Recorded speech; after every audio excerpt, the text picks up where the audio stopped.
नमस्कार दोस्तों, स्वागत है आपका। आपके साथ मैं हूं आशिमा त्यागी।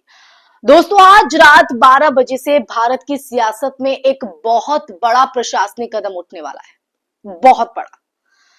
13 राज्यों में SIR लागू होने जा रही है और इसके साथ ही मतदाता सूची फ्रीज कर दी जाएगी। यानी अब इन राज्यों में कोई नया वोटर लिस्ट में नाम नहीं जुड़ सकेगा और ना किसी का नाम हटाया जा सकेगा। लेकिन सवाल यह है कि ये SIR आखिर है क्या और चुनावी मौसम में इसका असर क्या पड़ेगा। तो आइए समझते हैं धीरे धीरे और गहराई से। SIR यानी स्पेशल समरी रिवीजन, ये वो प्रक्रिया है जिसके तहत चुनाव आयोग वोटर लिस्ट को अपडेट करता है।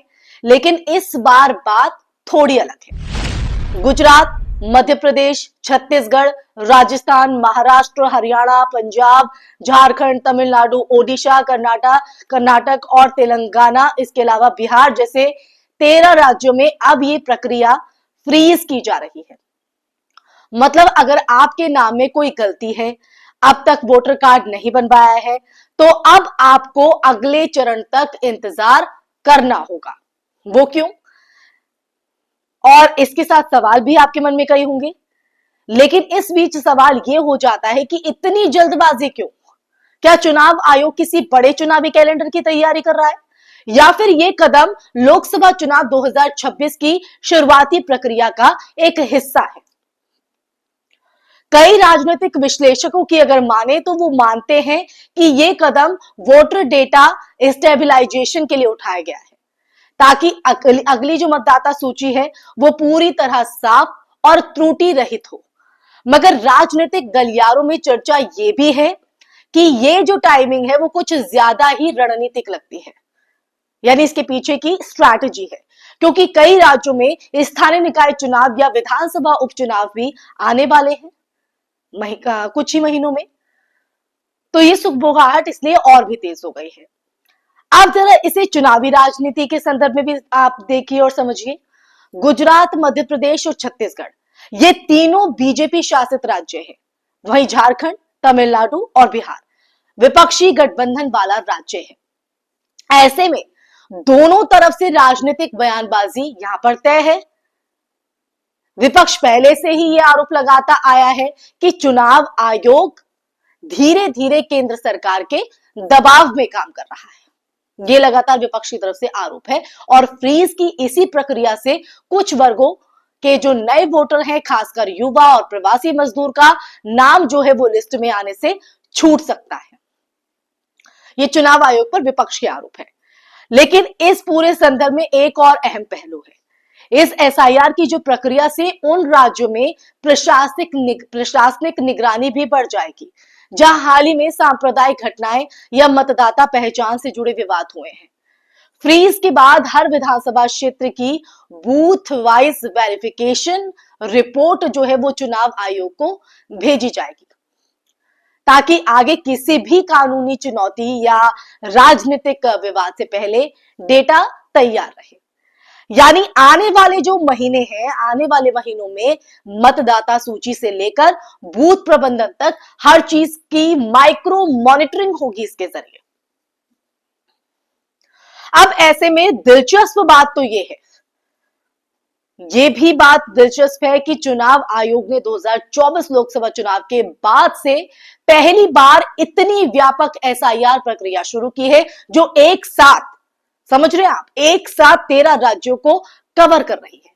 इससे पहले ये प्रक्रिया राज्यवार अलग अलग तारीखों में होती है। इस बार इसे सिंक्रोनाइज्ड रिवीजन कहा जा रहा है, यानी इस सब जगह पर एक साथ फ्रीज, ताकि आने वाले साल में पूरे देश की मतदाता लिस्ट एक समान फॉर्मेट और डेटाबेस में हो। अब ये सवाल भी इस बीच उठता है दोस्तों कि इससे आम जनता को क्या फर्क पड़ेगा। तो सीधे शब्दों में अगर देखा जाए, अगर आपने अभी तक फॉर्म 6 भरकर नया वोटर कार्ड नहीं बनवाया है या फॉर्म 8 से कोई सुधार नहीं कराया है, तो अब वो प्रक्रिया रुक जाएगी। यानी आपका नाम वोटर लिस्ट में 1 जनवरी 2026 से पहले नहीं जोड़ा जा सकेगा।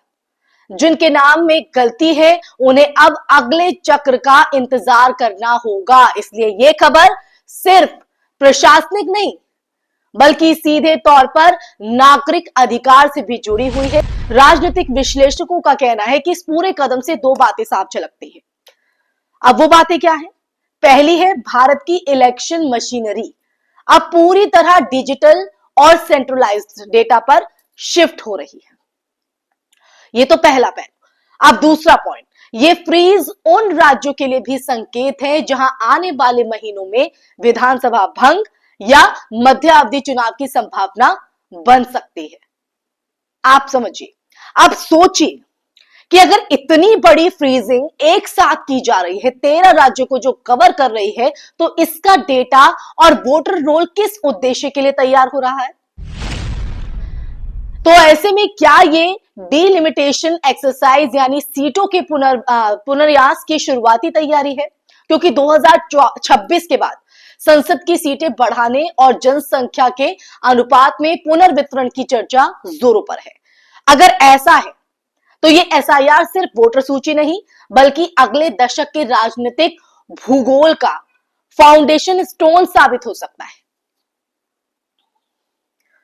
तो अंत में आज की इस चर्चा में यही कि इस फैसले का मतलब सिर्फ इतना सा ही है या इतना ही नहीं है कि नाम नहीं जोड़ा जा सकेगा, बल्कि इसका मतलब ये भी है दोस्तों कि सत्ता और जनता के बीच का जो संतुलन है, जो बैलेंस है, अब वो पूरी तरह से आंकड़ों पर सिमट कर रह जाएगा, आंकड़ों पर टिका होगा। ये आंकड़े ही तय करेंगे कि किस राज्य का कितना प्रतिनिधित्व होगा, कौन सा वर्ग कितना प्रभावशाली रहेगा और किसे किसे लोकतंत्र की मुख्यधारा से बाहर रखा जाएगा।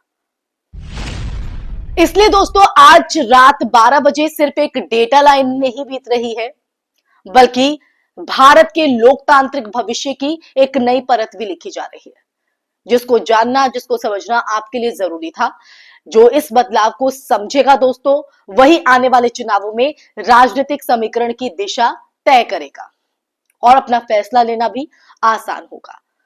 तो ऐसे में आपको याद रखना होगा, या ये कहें कि याद रखिए कि लोकतंत्र सिर्फ वोट देने का अधिकार नहीं है, बल्कि हर उस प्रक्रिया को समझने की जिम्मेदारी भी है जो वोट तक पहुंचती है, वो वोट जो आपके भविष्य को तय करती है। 13 राज्यों में एसआईआर का ये ऐलान आने वाले साल की सियासी विसात का पहला मोहरा है, और जो इसे पढ़ना जानता है वही समझता है कि साइलेंट रिवीजन ही असली पॉलिटिकल रेवोल्यूशन की एक शुरुआत होती है। अब आप इसका हिस्सा कैसे बन रहे हैं, ये आपको मैं बता ही चुकी हूं इस चर्चा के माध्यम से। इसी के साथ इस चर्चा में फिलहाल के लिए बस इतना ही। ये चर्चा आपको कैसी लगी, सुनने के बाद आपके मन में क्या विचार है और क्या आप समझ पाए हैं, कमेंट बॉक्स में कमेंट करके जरूर बताइएगा दोस्तों।